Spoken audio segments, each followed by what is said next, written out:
Salam alaikum, salut à tous, ça y est, Colère, le secrétaire général de l'Élysée, vient d'annoncer l'ensemble des ministres, enfin la liste, elle est comme ça, et de secrétaire d'État. On est loin des 15 ministres, hein. Donc il y a des ministères qui n'ont ni queue ni tête, des fois on ne se comprend pas, l'éducation nationale, plus un qui a ici, enfin bref, non, franchement, ça part en vrille. Alors, que dire sur ce gouvernement? Je vous avais pas fait déjà une vidéo sur Barnier, et j'attends le gouvernement et le discours de politique générale. Alors déjà, avec le gouvernement, pour comprendre déjà aussi la patte, est-ce que ça va être un sujet de Macron, ou alors il a carrément son autonomie, pour pas dire son indépendance. Eh ben, c'est 50-50. Donc on voit qu'il y a Barnier qui a fait un peu de résistance, puisqu'il s'est rattaché certains ministres directement auprès de lui, auprès du Premier ministre, et des fois avec double casquette, notamment sur les affaires européennes, où il est attaché directement au ministre des Affaires étrangères, et en même temps du Premier ministre. C'est quand même assez inédit. Donc ça prouve que c'est un pouvoir partagé. Et alors, dans les 50% Macron, pourquoi? Ben, en fait, c'est un gouvernement de macronistes, plus les losers, hein, les super losers, LR, ils sont à peu près 7. Voilà.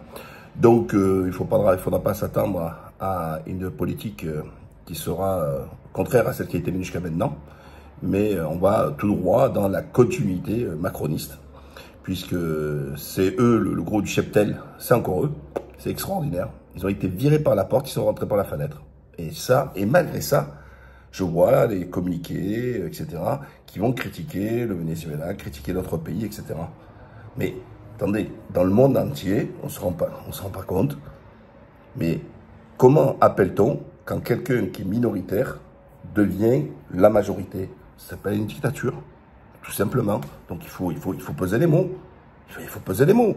Parce que Macron, il s'est pris une fessée, donc complètement sorti, avec 170 députés, arrivé deuxième derrière la gauche, et puis les LR qui sont même pas une quarantaine. Donc, c'est vraiment là un hold-up démocratique.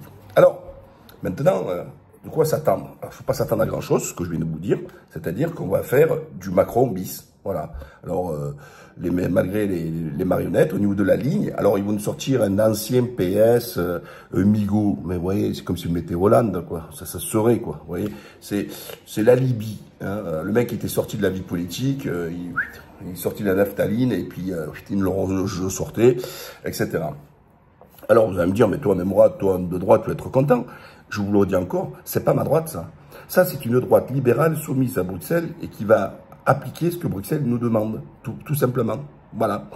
Alors, à l'intérieur, on a Retailleau. Alors, j'étais en train de réfléchir si je vais faire une spéciale vidéo Retailleau. Je pense que je vais la faire, qui est en fait un faux chrétien. Hein. S'il était vraiment catholique, il prendrait ses ordres auprès du Vatican et puis sur tous les sujets de société, il serait présent. Bon, alors, parce que Bayrou était un traître, parce qu'à la base, les démocrates chrétiens, c'était l'UDF. Et puis on a vu que sur les LGBT, sur plein de choses, le père Bayrou n'était pas là. La seule, après, on peut être d'accord, pas d'accord avec elle, mais au moins, qui n'était pas une fake chrétienne et catholique, c'était la mère Boutin. La mère Boutin qui était aussi issue de l'UDF avant de montrer sa propre épicerie personnelle. Mais donc Retailleau, il est sur tout ce qui est LGBT, tout ce qui est tout ça, etc. Silence radio. Et en fait, lui, il existe. En fait, il se déguise, soi-disant en chrétien, simplement quand il s'agit d'être pour cracher sur les musulmans et les accuser d'être une menace identitaire et compagnie. Voilà, hein, encore une fois. Donc ce gars-là, qui était issu du MPF, je ferai une spéciale vidéo d'eux, c'est une imposture. Parce que si on parle de démocratie chrétienne, ça peut être que centriste.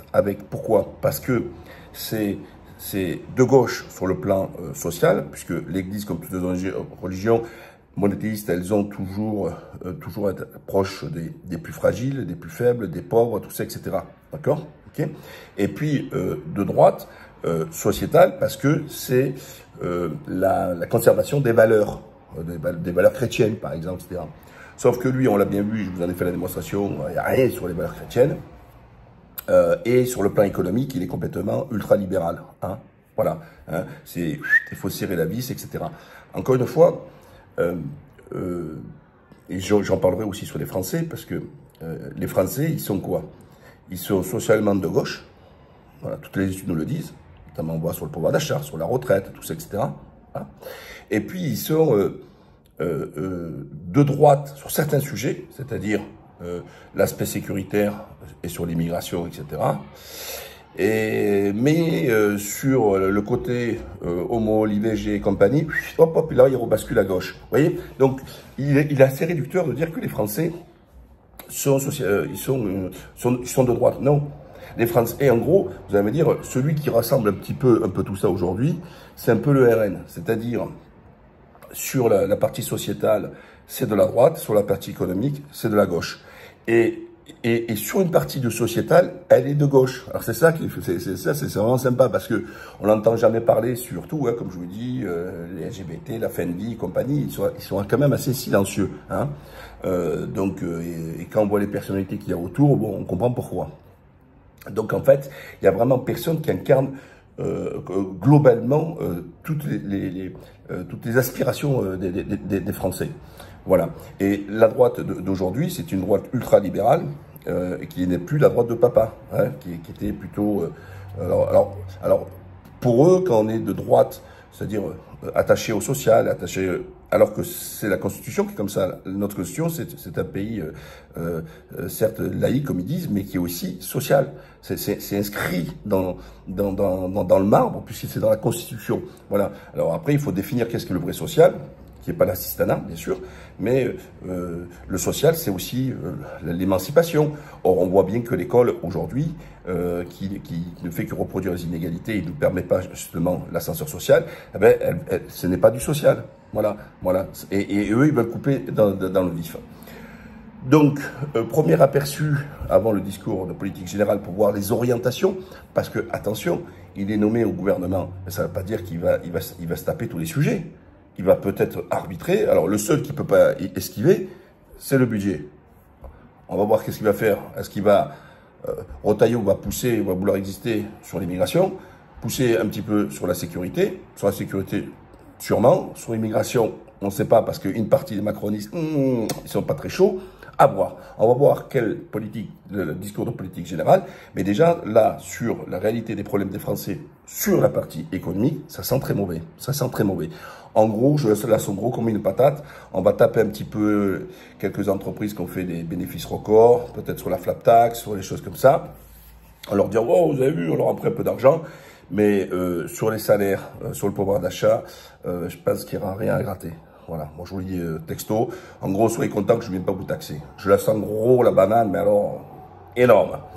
Voilà, je reviendrai, j'attendrai le discours de politique générale de Barnier, et qui va nous donner un peu plus de trajectoire, mais encore avec objectivité, comme je vous l'ai dit sur la présentation de Barnier.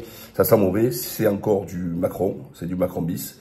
Alors, éduquer, puisque on voit de temps en temps qu'il y a la patte Barnier, mais on voit encore que c'est encore Macron qui a la manœuvre derrière. Et l'autre, ça reste quand même une marionnette à mi-temps, à demi-tarif.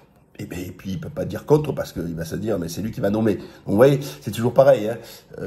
C'est celui qui régale qui décide. Voilà, ça c'est le b.a.-ba. Voilà. Et celui qui régale, c'est celui qui désigne. Donc, Barnier, il sait d'exister, mais du peu que ce que l'autre lui donnait. Je t'ai nommé, mais bon, tu veux rester quand même mon sujet. N'oubliez pas, likez, partagez et abonnez-vous. À la prochaine.